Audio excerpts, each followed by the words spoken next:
In this video, I'll be using the OM1 and the 150 to 400mm lens to photograph birds from my new low-level hide. So in this video I'm back at my hide location, and there's been a number of alterations to the hide.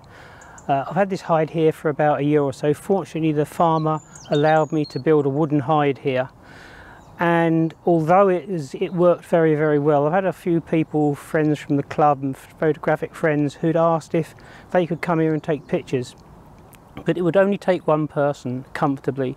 So what I've actually done is asked the farmer if I could actually build a bigger one, and that's what I've done here. It will now comfortably take 2 if not 3 people, and there's been a number of alterations to it. Not just in the actual size, but I've actually built a ground level low platform viewing point, so I'll be showing you that. So with this opening on the hide, it does give me the chance to do some very, very low viewpoint pictures. At my old hide at Ipswich, I was fortunate enough there, I had that for 20 years, and I actually dug a 3-foot hole into the ground, and I used that for a number of years. It never ever in all that time filled up with water, because the ground there must have had very, very good drainage.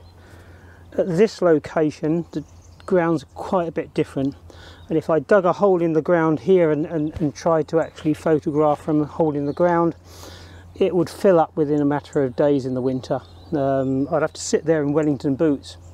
So with this low opening on the hide, that allows me to get some very low ground level pictures, which is what I wanted to do.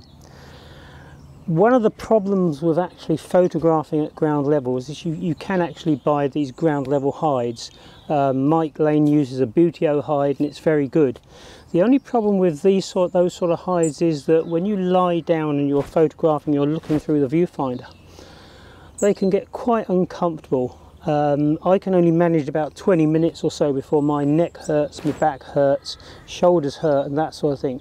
So I wanted to actually find a way of actually sort of doing ground level shots where I could stay nice and dry and also sort of be fairly comfortable. And this works quite well. So what I'll do is I'll show you the inside of the hide and how I've got it set up and how I can take these pictures.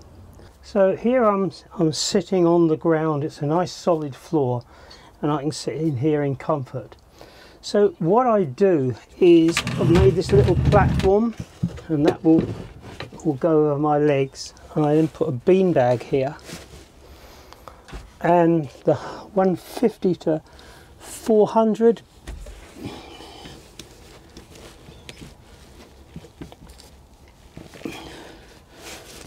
will poke out the front of the actual sort of the hide. What I do is I don't try and look through the viewfinder.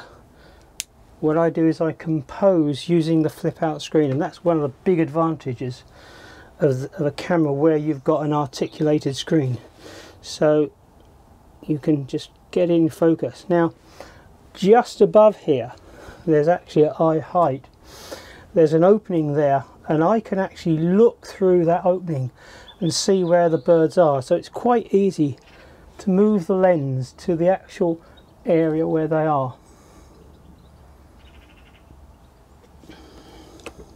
The only problem that I have with this hide is actually getting out of it. When you get to my age, getting up and down and getting in and out is not so easy. So the lens can go up there, beanbag, and now I've got to get out. It's alright for young people, they might laugh, but when you get to my age it isn't funny. Oh. Oh. Oh. So one alteration that I've made to the setup is that I've taken the table with the bird bath away, and what I've actually done is I've constructed a very small pond here.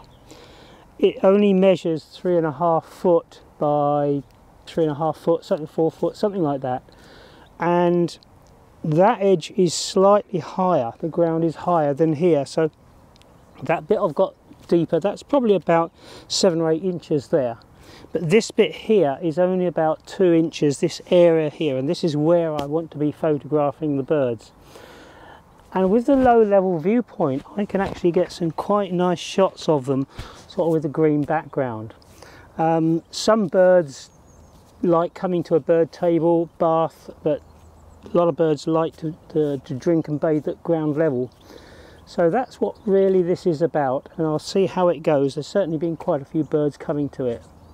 So you can see on the back of the screen the birds are coming down quite readily. I'm focusing more or less where I've put the food, and it's really just a case of waiting for them to come down. They've realised the feeders have all been taken away, and they've got to come down onto the ground near the pond. Haven't had any bathing yet, but hopefully the starlings will come down there and they'll start to have a big splash about. So now I'm going to show a series of stills taken from the hide using this low level viewpoint and showing the range of different birds that are coming in. As in most of my previous YouTube videos, I will be including the camera and lens information, as well as ISO, shutter speed and aperture used for each image. All the images were taken using aperture priority and birds selected in the subject detection menu. I was also shooting using continual autofocus in the AF menu with all points selected and SH2 in the drive settings. The advantage of the grass around the pond is it was quite easy to bury the seed and the bird food in the grass. Using this low shooting angle, the seed would not be visible in the finished shots. As you can see, I was having quite a large range of small and larger birds coming into the feed, as well as to drink and bathe at the pond.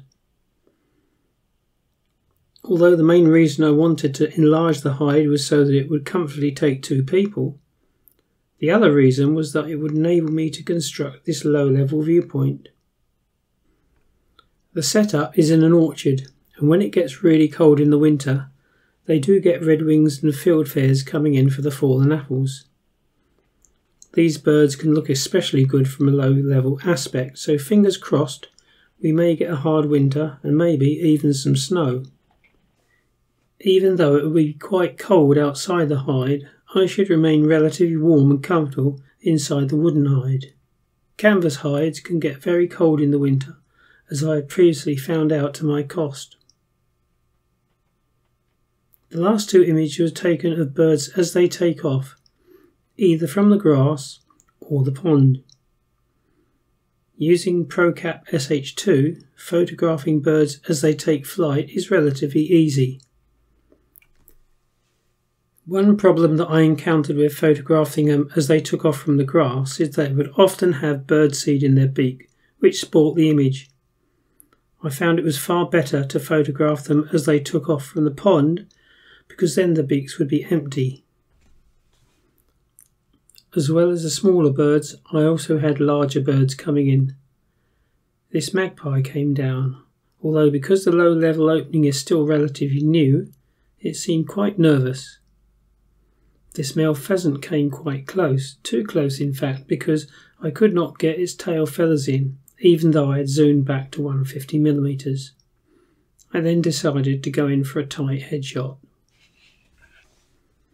So the main advantage of shooting from this low viewpoint is that it does give a different element to my bird photography and hopefully enables me to produce more interesting images. I hope you enjoyed the video and found it helpful. Please check out some of my other YouTube videos and subscribe to my channel to be notified of future uploads. Thanks for watching.